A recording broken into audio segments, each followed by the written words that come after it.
Hey guys, welcome back to my channel. It's your girl Green Life with Yahoo Jesha. It's great to have you back here today. To all my first time subscribers, I say welcome. I hope you like it yet. I know you would definitely like it yet. And to the rest of my family, thank you guys so much for sticking with me thus far. I love you. There is no me without you. On today's episode with Green Life with Yahoo Jesha, I'll be giving you guys the gist of how I applies to school. Remember, I told you I went through the student route. So I'll be giving you gist on how I applies to school for my master's program and then what actually went wrong with my visa application that cost me financial, emotional, and then mental distress. I contacted this agent who assists students with admission to Europe countries to help me get schools that are offering low courses for January intake. So we sat down together. I went to his office and we started looking for schools and all of that. So he did some applications for me. And I went back home too. I sat down. I was like, well, this admission thing is not something that I can read and write. So basically, this thing is not something too difficult. So I picked up my laptop and I started looking for schools on my own. And I applied to like, I think three schools. I applied to them. And in a month's time, he got back to me. He told me that I was offered two admissions in different schools, but the courses they offered me was not really what I wanted. They were University of Birmingham offered me business administration, and it's a 2 year course with placement. So I told him I'll talk to my husband and then we'll get back to him on that. So I didn't really want to pursue business. I like didn't want to go for business admin. Like that has nothing to do with I studied law for crying out loud. I'm a lawyer. So why would I want to deviate and go into business administration? Remember, I told you I also applied to schools on my own. So 3 days later, the agent told me about the admission offer. I also got an admission offer to one of the schools I applied to, which is Robert Gordon University in Aberdeen. And I was offered oil and gas and renewable energy law, which is a course that is still very, very okay compared to the business administration. So my husband said we should go for that one. So I met all the conditional offer because it's actually a conditional offer. So I met all the requirements and I was given full admission and my cast came out. So I went back to the agent to help me apply for visa application since I really don't know much about it. So I went to his office, we sat down together, we filled the form.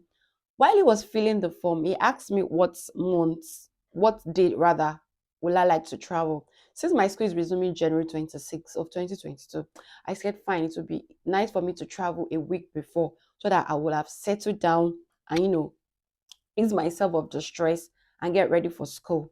So he said, no problem. He also asked me what month is Adela, like when was she born? I said 8th of October because while he was filling the form they will ask for information about dependents and all of that. So he asked me for information about my girl, which I gave to him. So he applied for me. He actually asked me to go through the application form before he submitted, but because of maybe anxiety or overexcitement I did not really go through that application. After the submission, he asked me to make payment for my visa and my health insurance, which a friend of mine actually helped me with because he has a dorm account. Before that one actually paid for the make the payment, he said, let me just even go through this application. So he went through my application and then lo and behold, there was an error on my application. And he called me like, Wumio, this is what happened though. Your resumption date is October, not January. So I asked my agent, he said, that since we already submitted, that there's nothing we can do about it, that he's going to correct it during my husband's and my daughter's application, that I should go ahead with the payments. So we went through with the payment. And when he was filling my daughter's and husband's application, he actually made the correct date, like he did the correct date.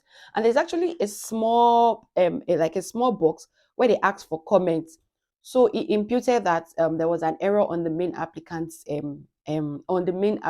application, that the date for departure is actually 15th of January, not October, because my school resumes January. Isha actually wrote the notes there so that whoever is dealing with my application will actually see it. And since we're applying as a family, they could rectify the error. So eventually we submitted the application for the family and we had to go to Abuja for our biometrics because we couldn't get a date in Lagos. That period was really crazy. People were traveling and crowd was crazy.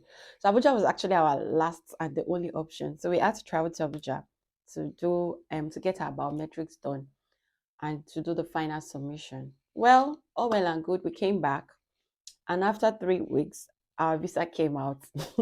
Let me laugh. Yes, I was excited and all of that. And when I opened my visa, lo and behold, guys, you will not believe what was there. Hmm.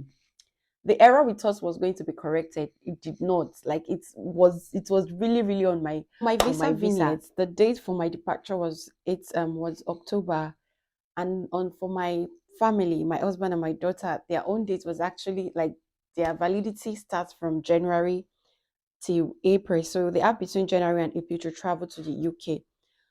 And I, as the main applicant, I can't travel till October, and my school resumes January. Guys, it was not funny. That was the beginning of the whole stress, and they can't actually travel without me accompanying them, or me going first and then they join me later.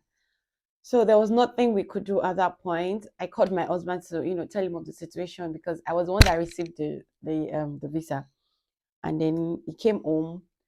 Okay, fine. I said, okay, when we consulted them, we made a paid email to the UKVI, like the UK visa office, that this is the situation on ground and all of that.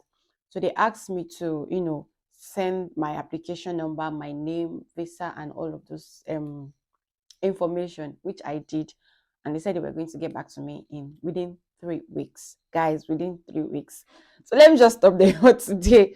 I'll give you the rest of the gist in my next episode. So, guys, the moral of this long story is that please and please, whenever you're signing a document or you're filling an application, try to, calm down, be settled, don't get too overexcited, or because so many things really went wrong in this just this little error, with so many things went wrong. So guys, please always go through your application, always go through the contracts. We've heard of so many people, of so many musicians that went into agreements with endorsement deals and all of that, and then it came out to backfire on them. So please, guys, as sweet as this story is, make sure that you always do the correct thing and go through your application. Don't be in a hurry to get it done. I remember my husband basically, he actually asked me that, Wumi, are you sure you went through this application? To be honest, I didn't go through shit. Sorry, mind my language. I didn't go through the application. I did not. I'm sure when he sees this video, we know that I lied to him, because I told him I did went through the application. So guys, please be careful out there. Don't be too excited. Don't be too eager. Calm down, read thoroughly, make sure that you're not making any mistake. So guys, on this note, I'm going to call it a day. Thank you so much for sticking around with me. I'll see you guys next week, same time. Bye.